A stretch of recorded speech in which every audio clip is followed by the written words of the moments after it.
శ్రీ గురుభ్యో నమః. శ్రీ గోదావరి మాత చరిత్ర 17వ అధ్యాయం. శ్రీ గోదావరి మాతాజీ వెలుతురు వెదజల్లే వ్యక్తిత్వం గలవారు. ఎక్కడికి వెళ్ళినా శాంత్యానందములు విరజిమ్ముతారు. ప్రేమ దివ్యత్వములు రూపుగొన్న అవతారం వారిది. ఆ యమ్మ శాంతి స్వచ్ఛతల నిధానం. మానవాళికి శ్రీ గోదావరి మాతాజీ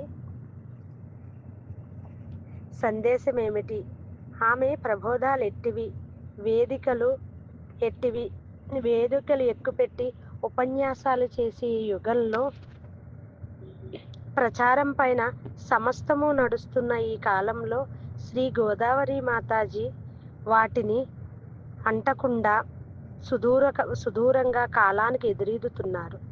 నిరాడంబరంగా మౌనంగా కర్తవ్యం నిర్వహించటమే వారికి ఇష్టం.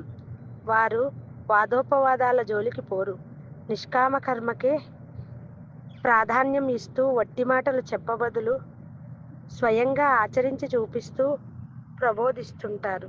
వారిది అత్యంత గతిశీలమైన వ్యక్తిత్వం కనుక అలసటి అన్నది ఎరుగకుండా నిరంతరము పరిశ్రమిస్తూ ఉంటారు. శ్రీ గోదావరి మాతాజీ మితభాషులైన అప్పుడప్పుడు మార్గదర్శనం కోరి వచ్చే వారికి జ్ఞానోపదేశం చేస్తుంటారు. శంకలు తీరుస్తూ సరియైన మార్గం చూపిస్తుంటారు. శ్రీ గోదావరి మాతాజీ గొప్ప భక్తియోగ ప్రబోధకురాలు. భక్తియే వారికి ఊపిరి. అందరినీ ప్రేమించు అనేదే వారి ప్రపంచానికి ఇచ్చే సందేశం. భక్తితో సమస్తము సాధించవచ్చునంటారు. శ్రీ గోదావరి మాతాజీ భక్తి లేకపోతే ఏమీ సాధించలేరంటారు. భక్తి అనగా స్వచ్ఛమైన ప్రేమ అంటారు. నవ్వేద భక్తులను ఉపాసించి సమస్తము సాధించవచ్చునంటారు. ఎంఏ డిగ్రీ సంపాదించటానికైనా ఇంటర్ బిఏ ఉత్తీర్ణులు కావలసినట్లే భగవత్ సాక్షాత్కారానికై భక్తిలోని వివిధ సోపానాలు అధిరోహించాలి. భక్తిలో చాలా భేదాలున్నవి. పూజ, నామస్మరణము, ధ్యానము ఏదైనా చెయ్యండి. ప్రణిత లక్ష్యం సాధించడానికి మీకు ఇష్టమైనది అనుసరించండి అంటారు. శ్రీ గోదావరి మాతాజీ ప్రబోధాల్లో విగ్రహారాధనకు విశిష్ట స్థానం ఉన్నది. విగ్రహారాధనలో ప్రాముఖ్యాన్ని వివరిస్తూ శ్రీ గోదావరి మాతాజీ అన్నారు: కొందరు మూర్తి పూజను ఖండిస్తారు. అది జనులకు తప్పుత్రోవ పట్టిస్తుంది. ప్రారంభ దశలో విగ్రహారాధన తప్పనిసరి. అది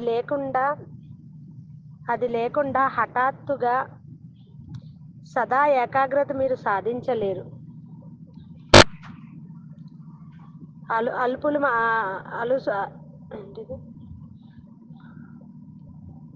అలుసులను మాత్రమే విగ్రహారాధనకి ప్రోత్సహించరు. మీరు సరి అయిన పద్ధతిలో ఆరాధిస్తే తప్పక ఫలితం పొందగలరు. తుకారాం యోగివర్యుడు విగ్రహారాధన ద్వారానే ఆధ్యాత్మికానుభవాలను పొందారు.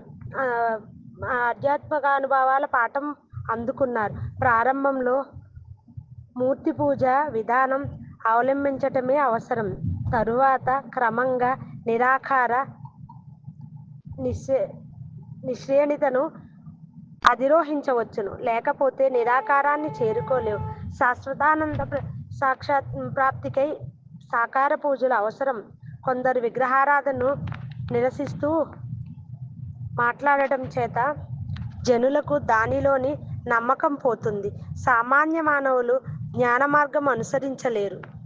ఈ విధంగా వారి రెండిటిలోనూ దేని వలన లాభం పొందిన ఉదయభ్రష్టులై విగ్రహారాధన ఫలితాన్ని కూడా పొందలేకపోతారు. నేను పూజకు కూర్చున్నప్పుడల్లా నా మనసు సంపూర్ణంగా తల్లీనమైపోతుంది. నా పరిసరాలు నా మనసుకు ఎక్కువ సృష్టికర్త తన మూర్తిని పూజించడానికి పువ్వులు మొదలైన వాటిని సృష్టించినాడు. నీవే స్వయంగా పూజ చేయనంత వరకు దానిలోని ప్రాముఖ్యం నీవు అర్థం చేసుకోలేవు. శ్రీ రామకృష్ణ పరమహంస జగజ్జనని ఆమె విగ్రహంలోనే దర్శించినారు. ప్రాచీన కాలపు భక్తులు కూడా తాను అర్చించిన విగ్రహాలలోనే భగవంతుని దర్శించినారు. అందువలననే అత్యంత ప్రాచీన కాలం నుండి మూర్తి పూజ సాంప్రదాయం వస్తున్నది. దానికి గొప్ప ప్రాముఖ్యం ఉంది. నా మట్టుకు నేను జ్ఞాన మార్గానికి వలనే విగ్రహారాధనకు గొప్ప ప్రాధాన్యం ఇస్తాను. విగ్రహారాధన శాశ్వతము, అవ్యయము అయిన అనంగ జగత్తులోనికి దారి తీస్తుంది. శ్రీ గోదావరి మాతాజీ ఉదయ సమయంలో స్వయంగా శ్రీ కృష్ణ పూజ చేస్తారు. శ్రీ సద్గురు ఉపాసనీ మహారాజుల వారికి చిన్న పాలరాతి గోపాలకృష్ణ విగ్రహం ప్రసాదించినారు. ఆ కృష్ణ విగ్రహాన్ని ఆభరణాలతో పూలమాలలతో అలంకరిస్తారు. కన్యకలు తాళ మృదంగాలు వాయిస్తూ సుమధురంగా స్తోత్రం చేస్తుండగా శ్రీ గోదావరి మాతాజీ పూజిస్తుంటారు. శ్రీ గోదావరి మాతాజీ తదేక ధ్యానంతో పూజిస్తుంటే చుట్టూ ఉన్న భక్తులు మైమరిచి ఆనంద సాగరంలో మునిగిపోతారు. భగవత్ సాక్షాత్కారమే మానవ జీవితానికి ధ్యేయం. మన సాధనకు లక్ష్యం అదే. లక్ష్యాన్ని సాధించేదేగా శ్రీ గోదావరి మాతాజీ అంటారు. మనం హారతి ఎందుకు ఇస్తాము, భజన ఎందుకు చేస్తాము? భగవంతునిలో ఐక్యం చెందడానికి. హారతి ఇచ్చేటప్పుడు తాళం, కంజరం ఎందుకు మోగిస్తాము? మాటలు, ధ్వని అందులో ఒకటై చేరిపోవడానికి, మనసు తల్లీనమైపోవడానికి. మీరు ఏది చేసినా సంపూర్ణ ఏకాగ్రతతో చేయాలి. ఏకాగ్రత లేనిదే సక్రమంగా మీరు ఏమీ చేయలేరు. శ్రద్ధ లేకుండా మీరు ఏదైతే అల్లిక పని చేస్తే అది వ్యర్థమైపోతుంది. అట్లాగే ఏకాగ్రత లేకుండా మీరు సాధన చేస్తే అది కూడా వ్యర్థమైపోతుంది. శ్రీ గోదావరి మాతాజీ ప్రబోధాల్లో భక్తి యోగము, కర్మయోగము, సమ్యక సమ్మేళనము గోచరిస్తుంది. వారు నిష్కామ కర్మయోగానికి ప్రాధాన్యం ఇస్తారు. నిస్వార్థ కర్మ అనే పునాదులపైనే వారు తత్వ విచారపు ఉపనిర్మాణం ఆధారపడి ఉన్నది అని వారంటారు. సత్కర్మ అంటే మంచి లేదా ధార్మిక కర్మ. అది మిమ్మల్ని ఉద్ధరించి మహోన్నత దశకు తీసుకుపోతుంది. అది మిమ్మలను పవిత్రులను చేస్తుంది. సత్కర్మ చేస్తూ పోతుంటే మీరు కర్తృత్వ భావనను మరిచిపోతారు. మనం పాఠశాలకు, ఔషధాలయములు అవి లేని చోట ప్రారంభించడంగానే హితోపదేశం చేస్తాం. అట్లాగే జనులు సత్కర్మలు చేయరు కాబట్టి సత్కర్మలు చేయవలసిందని చెప్పుతాము. సాధన చేస్తుంటే ఆంతరికమైన మార్పు రావాలి. మీ జీవితం పరిణామం రావాలి. చెడ్ల అలవాట్లు మానుకోవాలి.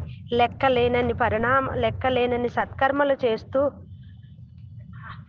అసహ్యపు పనులు చేసిన వాళ్ళు కూడా ఉన్నారు. అటువంటి కర్మలు చేసి ప్రయోజనం ఏమిటి? అవి వృధా అయిపోతాయి. ఇది కేవలం కపటం. ఆశ్రమంలో ఉండే చాలా మంది సాధన ఏ విధంగా చేయవలనో, తమ గమ్యం ఎట్లా చేరుకోవాలనో తెలుసుకోవడానికై ప్రయత్నించరు. మనం అజ్ఞానాన్ని పారద్రోలాలి. అప్పుడే ఆత్మజ్ఞానం ప్రాప్తిస్తుంది. జ్ఞానం ఉన్న చోటనే శక్తి ఉంటుంది. జ్ఞానమే మీకు బలాన్ని ఇస్తుంది. మంచి సంస్కారాలు అలవరుచుకోవడం ద్వారా పరమాత్మను ధ్యానిస్తూ మన వాళ్ళని శక్తిని పెంపొందించుకోవచ్చు. భగవంతునిలో మనస్సు సంపూర్ణంగా లీనం చేస్తే మీకు జ్ఞానం ప్రాప్తిస్తుంది.